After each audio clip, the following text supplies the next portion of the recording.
how an entrepreneur can make that shift, because it's not just about writing things down. They do need to have a mental shift. They do need to see things. We call it the systems mind. So they need to see the separate systems, the separate. Welcome to Clicks and Bricks podcast. We talk about the entrepreneur mindset, everything from that Main Street brick and mortar to that billion-dollar manufacturer. Be sure to head over to clicksandbricksacademy.com so you can access all the resources to start improving your sales today. Welcome back, everybody, to today's episode of Clicks and Bricks. My name is Ken. Today we have Josh Fonger. He's the CEO and founder of WTS Enterprises. Very interesting story about how he got started in his mentorship. But before we bring Josh on, if you'd like to join my text line community, 314-370-2871. I'll never try to sell you anything on that line. I will just drop you a tip or a trick, one or two a month. It's going to be business or technology. Every now and then we'll have some crypto news in there. How are you doing today, Josh? Doing great. Thank you for joining our show today. Super excited to have you on to hear your story and how you got started with Work the System. Can you tell the audience a little bit about yourself and a little bit about what the Work the System is? Sure. Yeah. So I am a business coach, consultant, speaker, and I do it about a brand, for those watching the video, about a brand called Work the System. And so I got partnered with Sam Carpenter, the author of this book, over 10 years ago in Bend, Oregon, just as the book was really getting its legs. And the more the book got out there into the marketplace, the more people would call up Sam Carpenter and say, hey, can you help me with my business? Can you be my coach? Can you be my mentor? Can you fly out here and do a workshop? And Sam Carpenter did not write the book to create a job for himself. He wrote a book to explain to others how to scale their business and how to not have a job that you were stuck to. And so that's when we partnered together, and I started working underneath him to be the coach, be the consultant, be the guy who flew out there to fix your business. And so after doing that for about 10 years, I ended up starting my own company, WTS Enterprises, based on the book, based on the brand, and based on helping as many entrepreneurs as possible. And at this point, we certify consultants around the world in the methodology so they can go out there into their marketplaces and help companies as well. Fantastic. Is the book kind of, is it a storytelling book, or is it kind of just methodical going through the paces? Yeah, it's a story. It's kind of like a biography. So really, for anyone who's not heard of the book, certainly this is not a plug to sell you anything, but I would recommend going to the website WTSEnterprises.com just to download it for free, because it walks through the typical entrepreneur's journey from the eyes of Sam Carpenter, who actually made a shift from literally sleeping at his business, working there 7 days a week, having all of the information about how to run the business in his head, and hitting a plateau of, I can't work anymore, but I know I need to because I need more money. And it walks through his epiphany of having a shift of mindset and a shift of strategy and a shift of way of doing business. And he calls it the systems mindset. And it's all detailed in the book. It's actually quite profound. And then what he did afterwards was he came up with a new way to work. We call it the Work the System method now. And that allowed him to grow his income and grow his free time, which when he wrote the book, it was working 2 hours a week and having his income go up 20 times. And at this point, it's more like an hour a month because he still enjoys the business. And I think his income has gone up, 200 times to this point. And he just details a very methodical method and how he went through it. And then the story details, based on reality, what actually happened, and then how you can apply it. Fantastic. So there's a little saying that I like to say, scaling a business, the synonym for that really should be repeatable processes.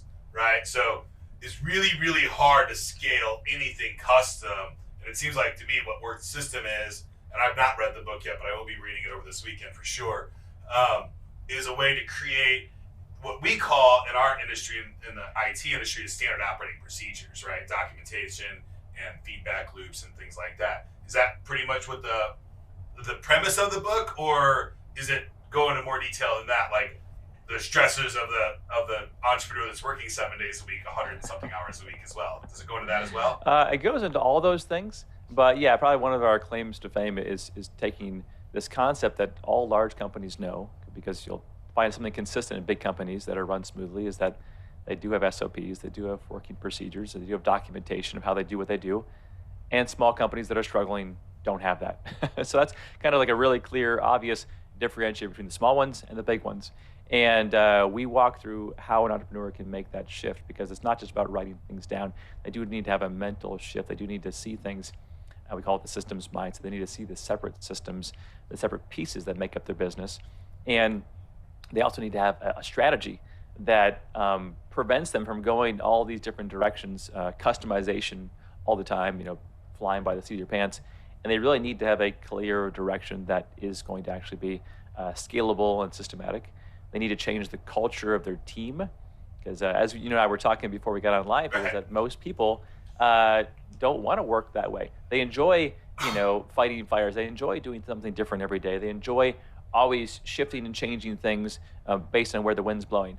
And so you have to adjust the culture and say, actually, the way we can serve more people, the way we can have a better working environment, the way you can make more money, as an employee here, and really move the ranks, is if we get consistent with our process, consistent with our deliverable, and actually build something great. And so you have to shift the culture to believe in that.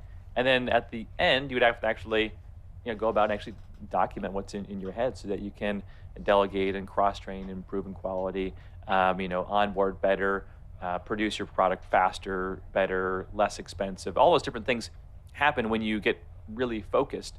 And instead of using the word SOPs, we use the word working procedures, because we're always working on them, to make them better. And we're always working in them.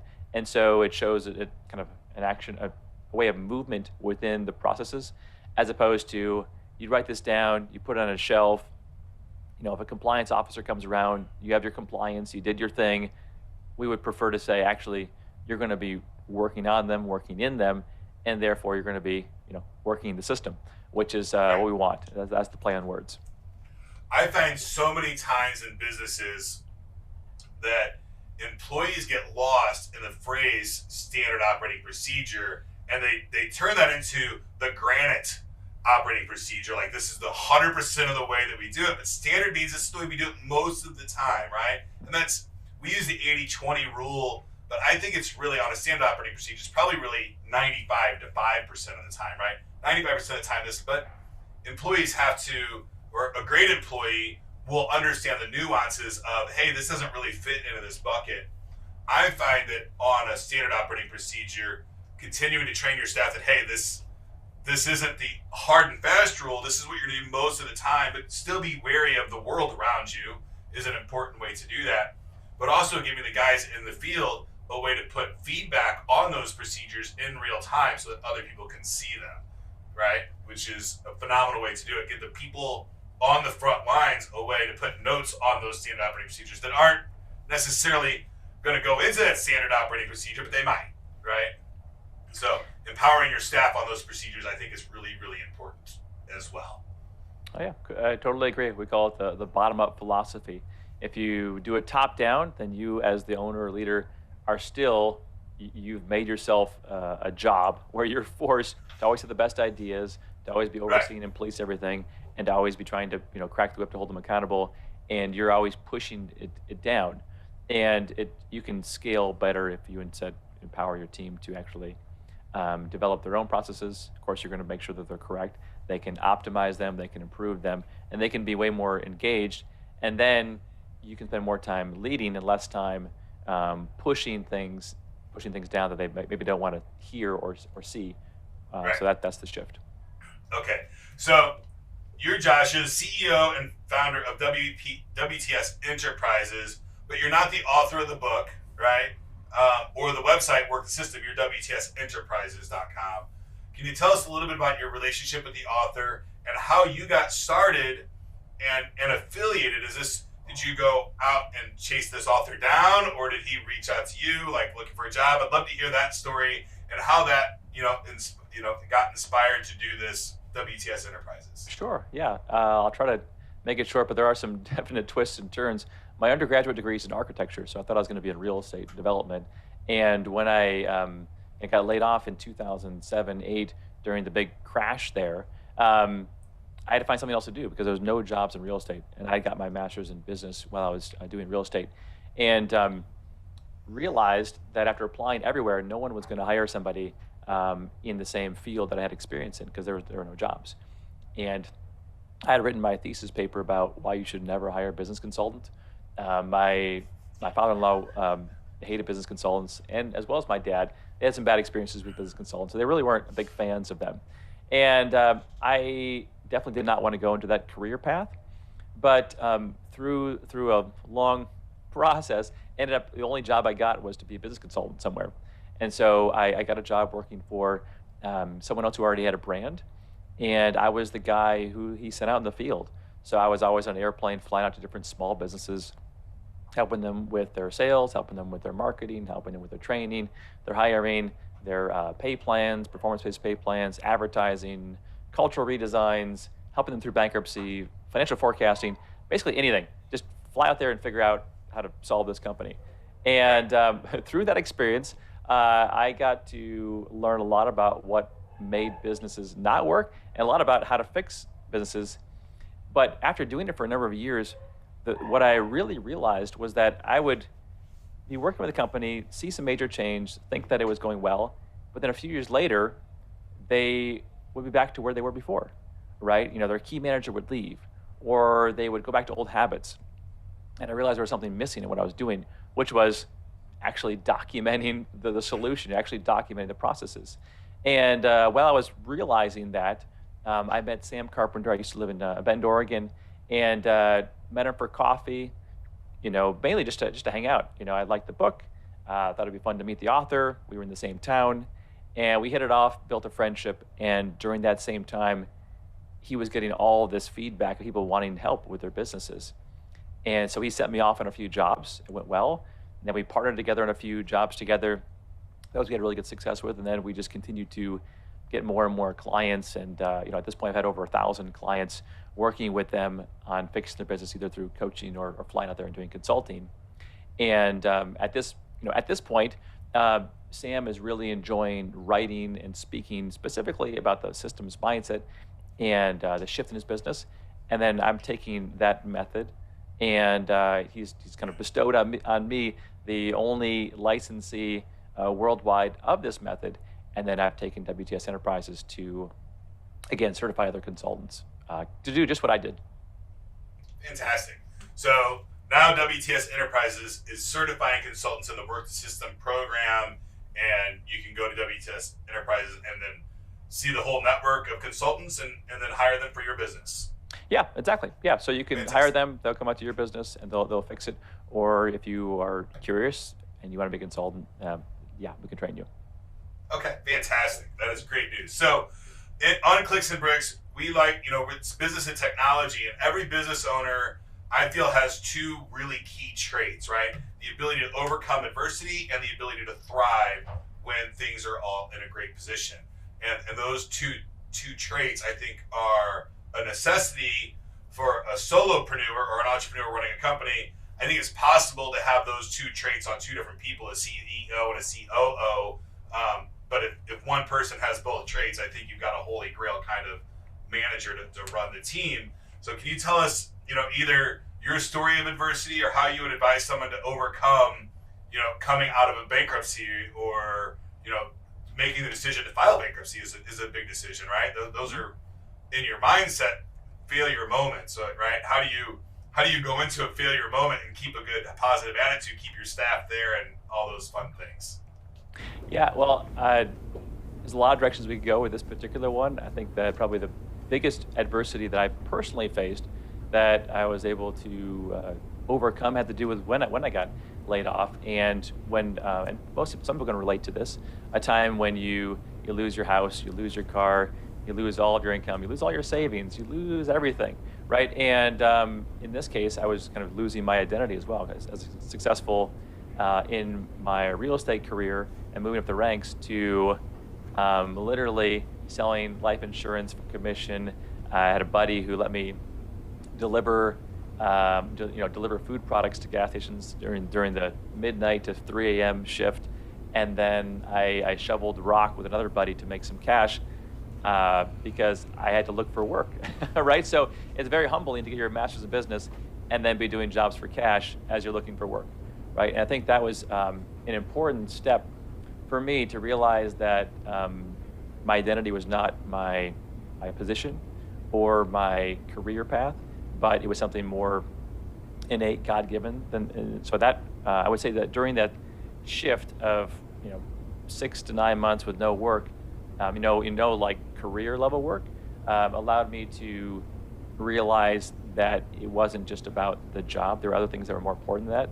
So I think that helped me develop spiritually, which I think is important for a lot of owners to really have a core sense of who they are, where they're going, why their work matters, why their life matters.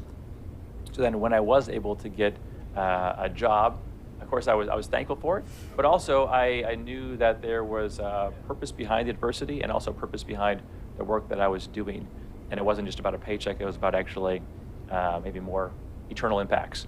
And so trying to apply myself, in my case of being a consultant, okay, I usually think that that career was not very useful. How do I, reform that particular job function, even with all the baggage I had, to be something that actually was useful, was impactful, and actually was doing good in the world, right? And so I think that's what all business owners want to feel like, is that if they do more of what they do, they're going to impact the world in a better way. And so that was the shift that I needed to go through. It wasn't the way I wanted to go through it. I think that for those people who have gone through adversity, it's always good to look back and say, why did I go through that adversity? What did I learn, and what did I learn, and how is that going to be important for my future work? So I think it was on purpose. Absolutely. And I feel like, I grew up in the 80s, and the narrative was, go to school, get a college degree, get a corporate job, get your pension, retire, and that's your life, right? That was the narrative. I don't think that's so much the narrative today, right? I think the narrative today is you be you, right? Be happy, do what makes you happy. I think that's more the narrative today, which is a more, I believe, a healthier narrative. But you did that, right? So you did what the narrative was at the time. I'm assuming you went to school in the 90s, which I think the narrative was still pretty much the same. It hadn't shifted that much. Yep. So you went to college, you did all the right stuff. You got your architect degree, went into real estate. While you're doing that, you got your master's degree in business, which was brilliant, because now that led you to where you're at today, right? As the business consultant. So, fantastic. Moving on from there, so many business owners, they overcome that adversity. And I don't know of any business that opened the doors and just started running at full speed and didn't have any problems, right? They all everybody's got some kind of issue, some hurdle that they have to overcome, something that they think, there's a long pole in every single tent that's hard to get up. So, but when you get that tent up and the circus is getting ready to happen and everything's done, and you're in this reasonably good spot, right? Where you like, oh, this is success. This is where I'm not supposed to be. I'm getting paid. I've got 5 or 10 employees. Everybody's getting their paycheck. We're making some money.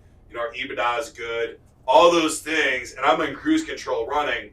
I feel like the guy that's in that position, he's got 3 to 5 years of his company before it's gone if he doesn't figure out how to keep pushing that envelope moving forward. So when they hit that, and that's not even a glass ceiling, it's a mental glass ceiling that you got to when you get to success, but it's not really, a ceiling for you, but it's kind of a bad plateau to be on. How do you advise somebody that's in that position to really thrive and be performance-based and really, get competitive with themselves and with the invisible competitor out there? What would you tell that guy today?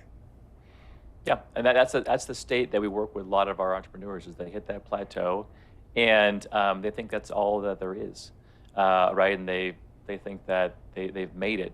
I think the best way to inspire them is to ask them questions. At the end of your life, what do you want to be known for? What do you really like? If you had, we ask this question when all our new clients, like, if you had more money, what would you do with it? If you had more time, what would you do with it? And we start to make a list. Okay, I would do this with my family. I would, impact this nonprofit. I would, travel. I would, whatever those lists of things that they would do if they had more time, more money. And then we make this long list. And then we'll say, now, with the current way you're running your business, maybe you're working there 40, 50 hours a week. Maybe your income is, just say it's $150K a year. And you're like, well, I'm kind of okay on cruise control. But this list of things you just wrote down, none of these things are going to happen. You're not going to impact this many people. You're not going to make this kind of change. You're not going to be able to do this with your family that you really want to do or the impact you want to make. So you have to make a change. So this list of things that you would do if you had more time and if you had more money, and that's kind of the ways we can clearly, easily measure success in a business is that an owner will have more of both of those two things. And we'll say, so can you make those two things in your list happen? And the answer is no. And then we say, so now you have to actually make some shifts. You have to make some changes. You probably can't be, the only one doing X, Y, Z. You probably can't be the only one doing this and this and this. You're going to have to, in our case, systemize your business so that you can get to that new level. And so without having a hunger, a drive, a desire to make those things, because to make that shift is going to be some pain involved, right? Some change, which is going to be painful. They won't do it. They're just going to stay where they are.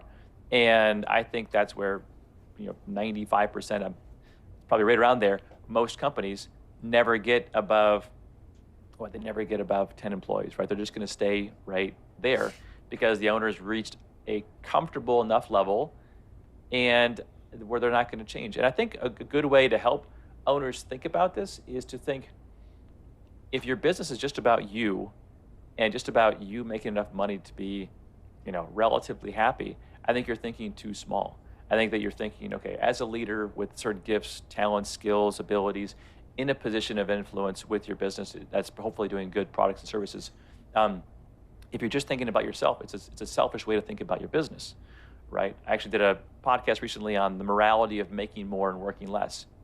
And you're actually in a position where you can actually do more good in the world, like producing more, delivering more, employing more, helping more, making more. These are all good things because if you're going to reinvest them in good things, it's going to be better for society as a whole. I mean, people who make change in society usually have a lot of time and a lot of money in their hands to reinvest it. And so what I want people in an altruistic kind of way think of is not just growing the business so they can, buy a third house, but what else could you do that's really going to make an impact on those who can't do that? Because most people around the world especially don't have any of those abilities and or opportunities. And so they're just trying to survive. But you've been given this special opportunity where you can do way more than that. And so I want to let them know, hey, it's not just about you being greedy, it's about you doing more good. And so let's inspire you to think bigger about what your life could be. And it's, everyone has their own trigger. Some of it really is, I want to buy that third house or that boat. And some of them, it really is, I want to make a bigger impact on my kids or, certain, whether it's poverty or hunger or whatever the thing is they really care about. And I want to make sure that they put that, again, in writing so that they can see it. And then that's going to be their motivation day in, day out when they don't have to work because they're making enough money, but they want to work because they know they're not going to get to those impact goals. Right. And I find it's really helpful if I can have like almost an obsession that I need to do. I have an obligation to do the kind of work that I'm doing, right? So I have two really loves in my life. I love small and medium-sized business, and I love boxing. So those are the two wheelhouses that I stay in, right? I want to make boxing accessible to as many people as I can, and I want to help as many small businesses, overcome adversity and thrive in today's world so that less of them shut down and less families lose their family business if they choose to. I'd like to go back. You said, the guy that's got 10 employees that's kind of stuck. In no way am I saying that if you have 10 employees and you're comfortable and you're happy with where you're at, that you should make any changes. If you're happy and a healthy person, you're like, man, this is exactly what I want. I'm waking up every day. I'm doing the things that I want to do. Stay at 10 employees. Don't go to 11. Don't go to 20. Stay right there. But if you're scratching your head thinking, man, how do I get to the next level? How do I get to another 10 employees? Or how do I get my product to more people? Right? If you're having those thoughts, then you got to get serious about, automating your business, getting your systems documented so that you can hire more people. Today's world, it's a wild, wild place. Hiring, in the States is really, really hard. But if you really have it documented, there's millions of potential employees on sites like Upwork and onlinejobs.ph and, Career Finder, all of these places that you can get ad hoc workers or full-time employees really that can do work. But they're not very subjective employees. They're very objective employees. So you have to have it documented very, very well, or you're going to spin your wheels. You're going to spend more time training them than you would getting workflow out of them, right? That's definitely true. Yeah, the world's changed in terms of opportunities for finding workers who are skilled in specific things, and this is where the documentation comes in again. But with those who feel like 10 is enough or whatever that number is, I think a lot of times their fear is if it gets bigger, it's going to be more stressful. If it gets bigger, I'm going to be having to work more hours. If it gets busier or bigger, I have to do all these various things. But if you build it properly, it actually will mean less day-to-day responsibility. It'll actually mean less stress. It'll actually mean more cross-training, more overlapping team members, so you'll have more money to invest in your infrastructure so that as it grows, it becomes less stressful. There's a lot of companies that I work with where they'll reach a certain size, and I'll say, you've reached a very, a hellish size of business. Like you've reached a size of business where you have 3 employees, everyone just knows one way to do it. You've got to be there every day, and what if one of them leaves? You're in major trouble. Like you might think that you're making okay money right now, but you're really, one heartbeat away from a disaster. And so you really do want to keep growing your business so that you can stabilize things. A lot of what growth does is allows you to stabilize your business. And a lot of solopreneurs or those people who are really highly involved in their business, they think they've got a good business, but I explain to them that you're really just, your key person decides they want to be a stay-at-home mom now, or your key person decides they want to start their own business, or whatever it is, you're in a major trouble really quickly. And it doesn't mean you have the capital right now to hire 10 more people, but it means you do need to think about growing, and growing doesn't need to be more work. It actually can be more enjoyable work and actually less day-to-day stressful work. But it does require a shift in mindset. You can't push someone into that kind of growth mindset. They have to believe in it, and they have to want it. That's for sure. And they have to be ready for it, right? They have to be ready to accept this is what I'm going to go do. And it's challenging, right? And those, really, when you were saying, what do you want out of life and make that list, that's a really hard list to make. And you should I recommend people make that list like every quarter, right? And then have some like really crazy stuff. Like I want to own a rhinoceros farm when I grow up, right? Like really, really out there, crazy, crazy stuff. All the way down to, hey, I want a vacation twice a year. I want to take real family vacations twice a year, a full week out at the ocean or whatever, right? So I think they need to be both. How important is it to have like really crazy goals that probably aren't ever going to be obtainable, and then all the way down to like the silly little stuff like, hey, I kind of really want to have this sounds crazy, but I want a date night with my wife once a month, right? Like where we go out and have a dinner, because that doesn't always happen, right? You have to really put those things on there. How important is having both of those spectrums on your list of things that you want to accomplish in life? Yeah, I think that, you already hit the nail on the head. I totally agree, because the long-term ones may be inspiring for a moment, but since they're so long-term, they're not going to get you out of bed day after day because you see it so far away. But yeah, the date night thing, it's like, yeah, I could get that set up right away. And so you'd build that in and make that happen right away. And so, short-term, medium-term, long-term, goals that seem impossible, but they might be someday. I think those are all important. And then I think once you have them set, you look at them every once in a while, but then it goes down to, okay, all I have is today. I'm not going to be looking backwards or forwards. I'm just going to really put my head down and make the most out of each day, because that's all you have. And I think that one of our principles in our business is success each day. And so it's about stewarding your time, your energy, your resources, the things that you have today to work with. Don't worry about tomorrow, and being intentional with that day. And then at the end of the day, you can be like, wow, that was a really good day. And tomorrow, I want to see if I can have another really good day. Then you don't have the, I think you can get lost into future and past, and then you really miss out on the focus you need for each day. And I think a lot of people make excuses like, well, if I had this, then I would do this other thing. And if I had that contact or this, as opposed to today, you have the time you need, the energy you need, the resources you need, the connections you need to have a really impactful, useful, good day. So just work with that. And tomorrow you might have more, resources and energy and opportunity, but not to get lost too far into the future. And I think that depending on when this podcast gets released, I mean, there was a pandemic recently, and there's other issues that have come up because of that.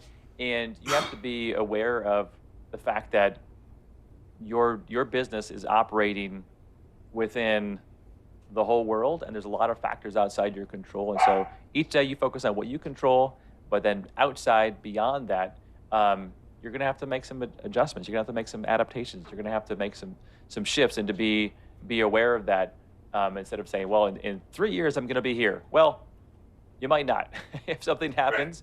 Right. And so good to have it, but instead just be in that day and focus on that day first. Yeah, absolutely. Staying present is really, really important. Doing the things that you say you're going to do pretty quick is really important. That's part of staying present. Do you have any tips for our audience on, in their day, like distractions are all over the place, right?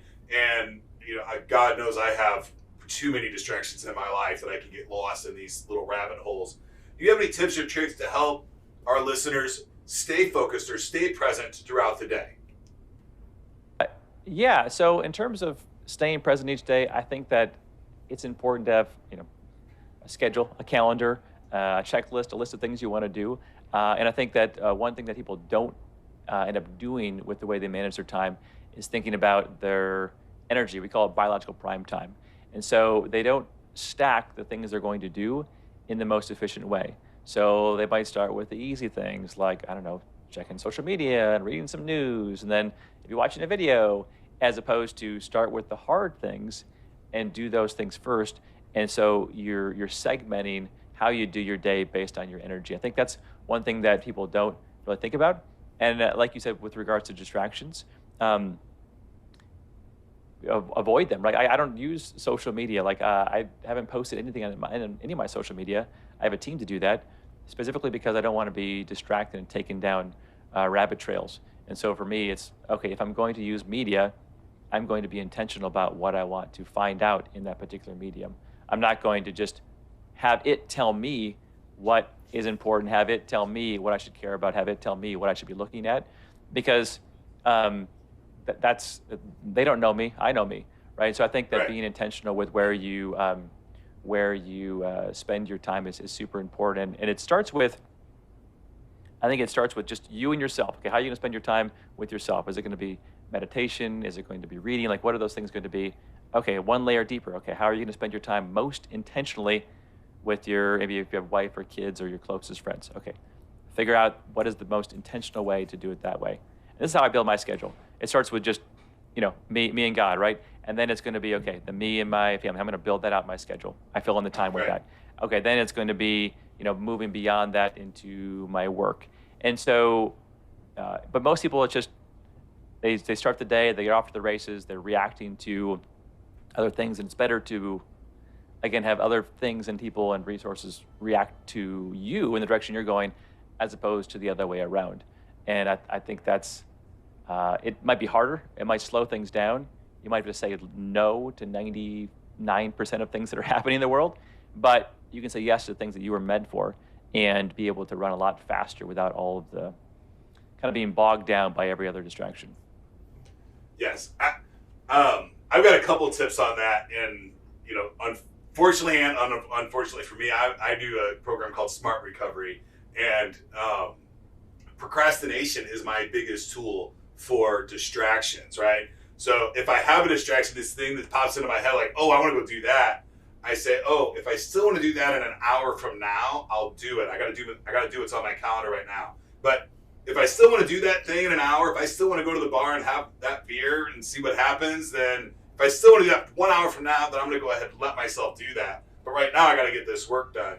And then what happens most of the time is that I get back into my work and I get back into my groove, and that distraction kind of disappears from itself, right? So that's how I get over the distraction. On the staying mindful and staying in your lane throughout the day, my tip there is start telling yourself like this, like you do these things all day, right? Like brushing your teeth is this really simple thing that you do every day. You don't even think about it. Tomorrow morning when you wake up, I want you to do two things. Before you go to the bathroom to brush your teeth, I want you to say, I'm going to go brush my teeth. and then you go do it. And you're getting yourself in the habit of doing what you say you're going to do, and you're going to do it intentionally at that moment. So if you say I'm going to do it, you go do it. And then when you're brushing your teeth, I want you to stop and think about it for just a second. And like, why am I doing this? What am I doing? Oh, I'm making my body stronger and better and healthier, and I have an intention behind doing this. And just that little bit of thing, like brushing your teeth or when you're making your bed, really go by and think about how happy you're going to be tonight when you get home and your bed's made and it's all nice and proper. And the first thing you did this morning was a win, right? You woke up, you said, I'm going to do this, and you did it with great intent, and you knocked it out of the park.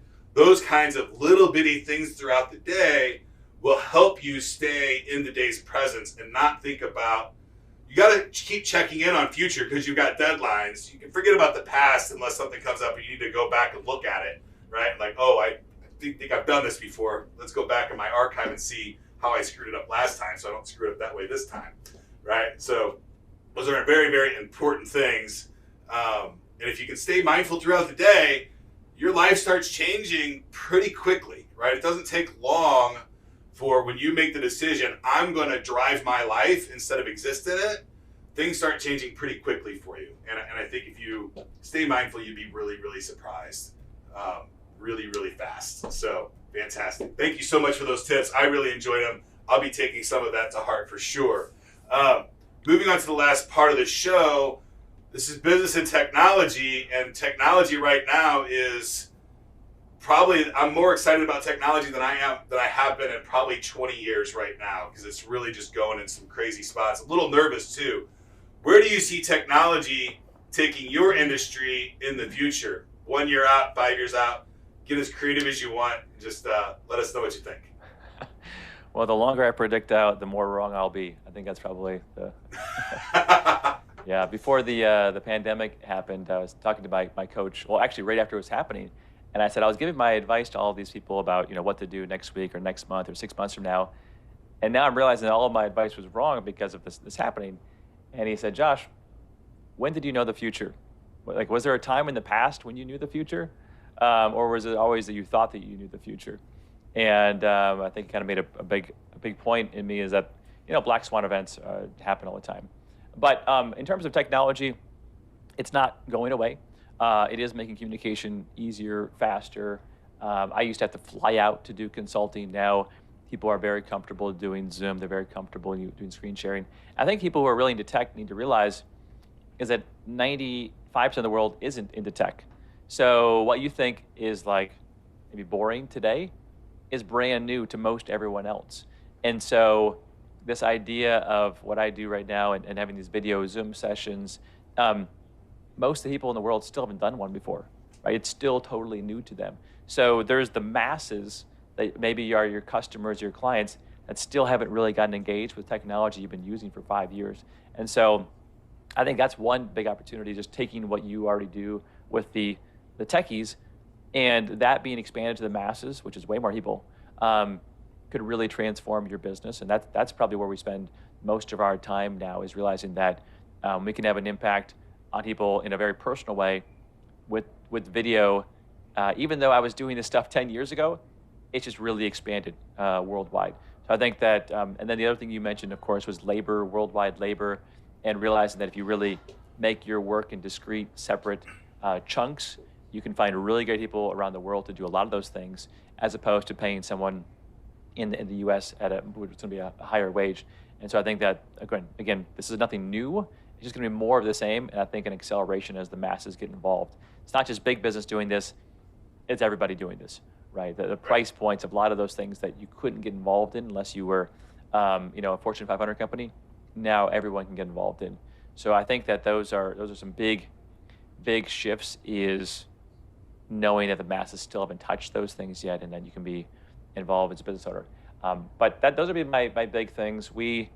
I try to be careful with technology because there's so many things coming and going, and to really stick with things that are stable, like our team uses Asana, things that are stable, that have been around a few years, and that we don't have to be switching constantly, and then being consistent with the technology over a long period of time, as opposed to, again, what is the latest technology? Because oftentimes a person problem is a person problem, not a technology problem. And you might think the technology is going to solve it, but you might still have the same personality problem in your business. And so we stick with what goes on between the ears first and our personnel before we think a technology is going to fix it. Fantastic. Thank you so much for that insight. I couldn't agree more with all of your statements. That's all the time we have for today's show. Thank you so much, Josh, for your time today. Do you have anything you'd like to leave the audience with? Yeah, I mean, the main thing, I mean, if you're watching some video, the book there behind me, Work the System, go get a copy of it. You can get it on Amazon, or certainly you can download it at WTSenterprises.com. And if you need help specifically with your business, check us out. We do coaching, we do consulting, and we also certify consultants in the method as well. So love to have you there. Again, WTSenterprises.com.